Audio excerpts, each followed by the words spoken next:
Where is Horse McHorseface? Is that the extra horse in here? So, here we go. Come to daddy.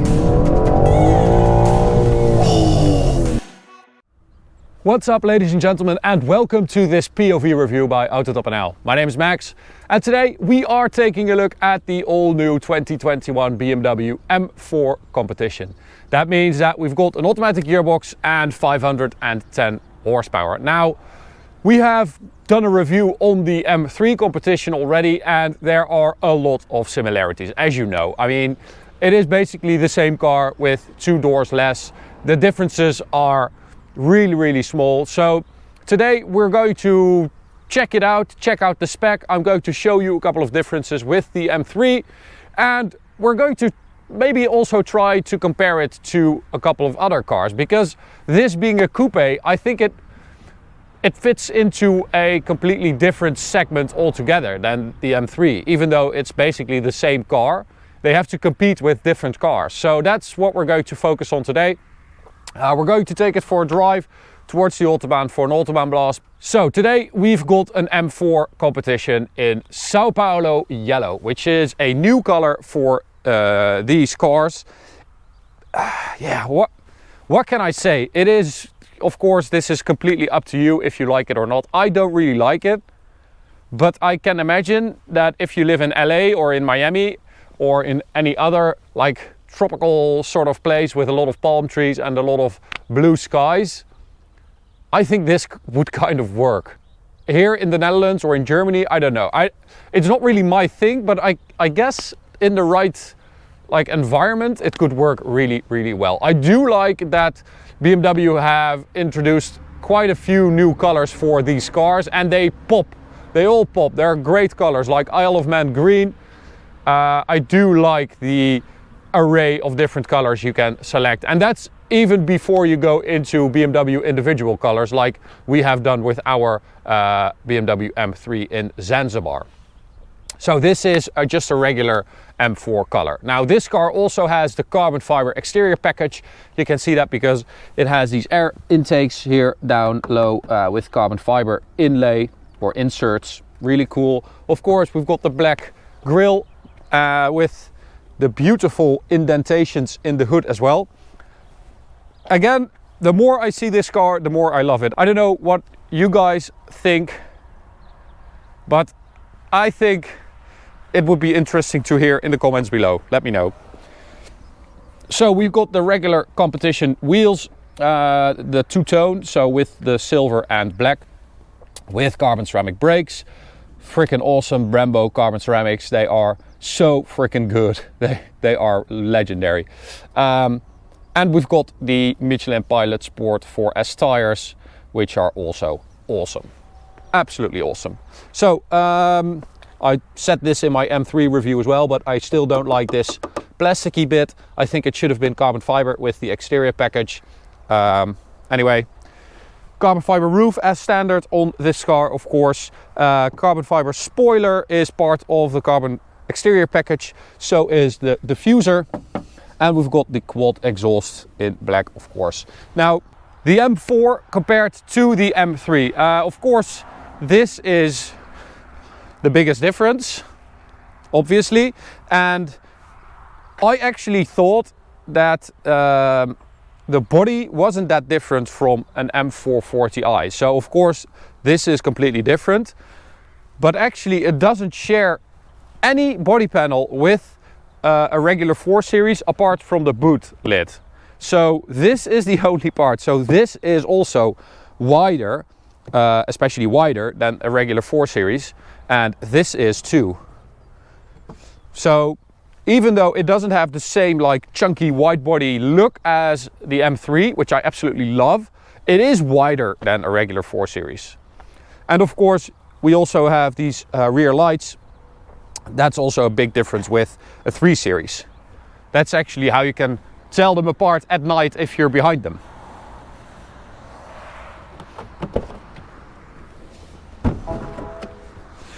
Oh, what a beautiful day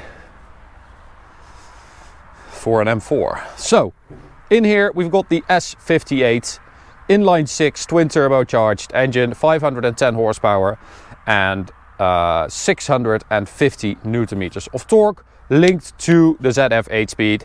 Now we have taken an M3 competition to the dyno recently, and we measured 545 horsepower and 700 Newton meters. So it does have some extra horses, as we are used to from BMW. Come to think of it, where is Horsey McHorseface? Is that the extra horse in here? All right. So all jokes aside, this is one of the best BMW engines ever. It is one of the best 6-cylinders ever. It's just a ridiculous power plant. It really is. It feels so freaking powerful. It is super suitable for daily driving. It's smooth. The power delivery is amazing. The performance is amazing. It is just an absolute beast. All right, so in here, we actually have a yellow BMW M4, as you can see, which is great. I absolutely love that. You can see that in here as well. That's really cool. I love that. I love the fact that you can see the spec you have in the menu. I think in the past that wasn't possible, and I think I said it a couple of times that I would like that to happen. So thanks for listening to me, BMW. That's great. On the interior, we've got the track pack, which means that we get all the carbon fiber interior trim, as you can see on the center console, on the dash. And we have the beautiful carbon fiber bucket seats. I've shown you these before. They are ridiculous. By the way, if you want to learn more about the M3 and M4 in general, you can click in the top right corner, because that is where my review of the M3 competition will be, with all the information about, you know, the introduction of the car. This is the third time I'm driving this car, so yeah, we're going to try and focus on different things every time. And you know, the more I drive this car, the more I find out and can share with you guys. I think that's pretty much it. So we've got the carbon fiber on the steering wheel as well, and the pedal shifters. Now these pedal shifters are really good actually. So the size is nice because you can operate them at the top and at the bottom, so they're not too small, not too big, and they have a little indentations in the downshift pedal and little dots on the upshift pedal. So when you're drifting and the steering wheel is like that or whatever, you still know this is up because of the dots. So that's quite smart actually. All right, so let's take it for a drive. We'll put the gearbox in drive, and we've got M1 here set up to be super sporty with traction control off. Because if you want to use the full potential of this car, you actually have to turn off traction control. Not only if you want to drift it or slide it around, but just if you want to use, you know, every last bit of the power, you have to turn it off, because the grip of this car is freaking insane. It is honestly the powertrain, well, the engine, the chassis and the differential are the three things that set this car apart. Because let me just demonstrate by doing a launch control. Okay, so first gear, foot on the brake, traction control off, full throttle, launch control active. There we go. Look at that. That is ridiculous. So I think in launch control mode the traction control is still helping, but it's mainly the diff and those tires that are doing the heavy lifting, because the amount of grip this car has is absolutely ridiculous. It's got 275 section front tires, so front end grip is super impressive as well. But when you get these tires hot, like 40 plus degrees, like we have now on the front right corner, it is ridiculous. And I mean, you have to really work to get this car to go sideways. You have to I mean, on the road, I mean. On the track, it's quite easy because you just go a little bit too fast and you use the weight of the car to rotate it. But on the road, oh man, it is just... it's absolutely insane the amount of grip this car has for a rear-wheel drive car with 500 plus horsepower. Okay, so if we are here at a 90-degree angle, first gear,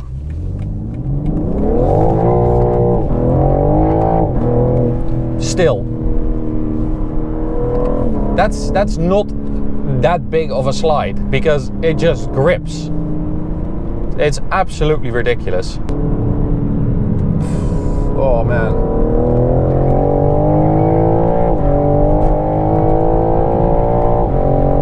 Here we go. Now we have the M drivers package. That means that the top speed is raised to a limited 290 kilometers an hour. And that is what it will do if you have the space. And it will do so quite easily. Oh, those brakes are... I'm sorry guys, it's just...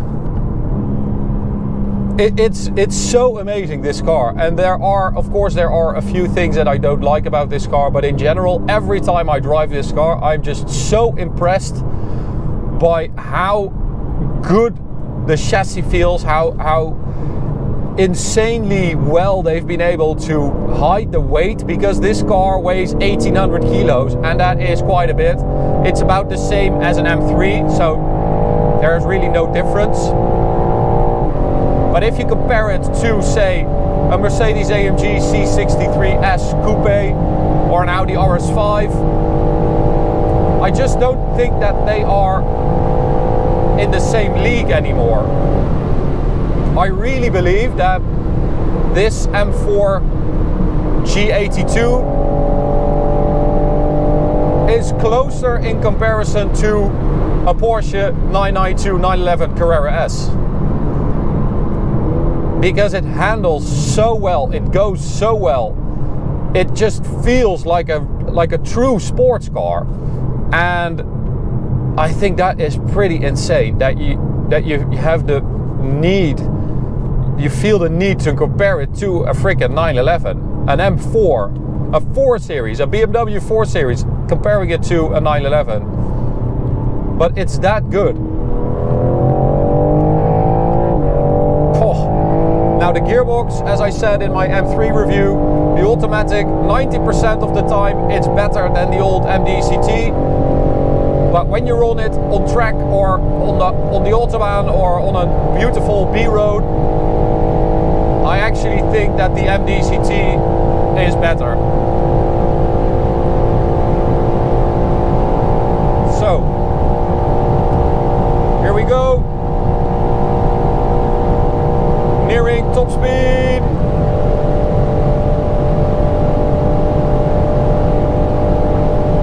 .296. 297, and that van is going left. Yep. Oh, my spidey senses are so good now. I can honestly just feel when the car is going to go left. But that was 297 braking to 120. I mean, that is freaking impressive, right? And oh, I don't know what that sound was, but I just love this car. Me personally, I would always go for an M3, the sedan, because I just love the wide body look of it and the fact that you have 2 extra doors. It's a little bit more practical too. But as a coupe, as a sports car, the M4 is just so good. Now, of course, if we compare it to that Mercedes-AMG C63S Coupe, we also have to talk about the fact that the new one is going to have a 4-cylinder hybrid drivetrain setup. And this still has that delicious straight 6. Oh my god, you can just absolutely floor it anywhere if your tires are warm.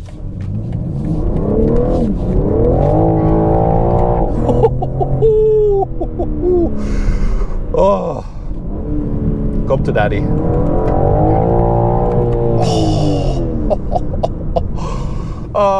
Anyway, so the 4-cylinder hybrid, it is going to be impressive, it is going to be powerful, it is going to be fast. Is it going to be as delicious as this? I don't think so. I think the fact that BMW have been able to keep this inline 6 is going to set them apart for quite some time.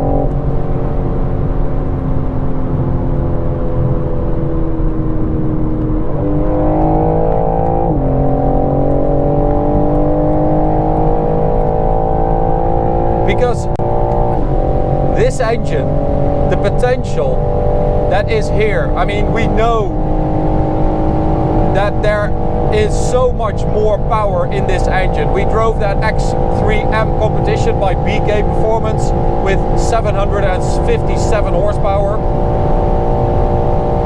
So we know that that is just a remap and a downpipe away. But there are people that have been able to get over 1,000 horsepower from this engine.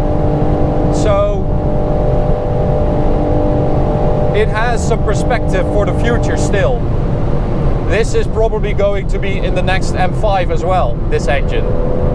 And that's just, there's just a lot to look forward to, you know? The fact that BMW have been able to preserve this engine, I think now more than ever puts them next to a Porsche 911 Carrera S. And I think that's a very important step and a very big deal, basically. Well, and I hope you enjoyed this video. You can subscribe by clicking the big button in the middle. You can also check out this video or go check out this playlist. See you at the next one, guys. Bye.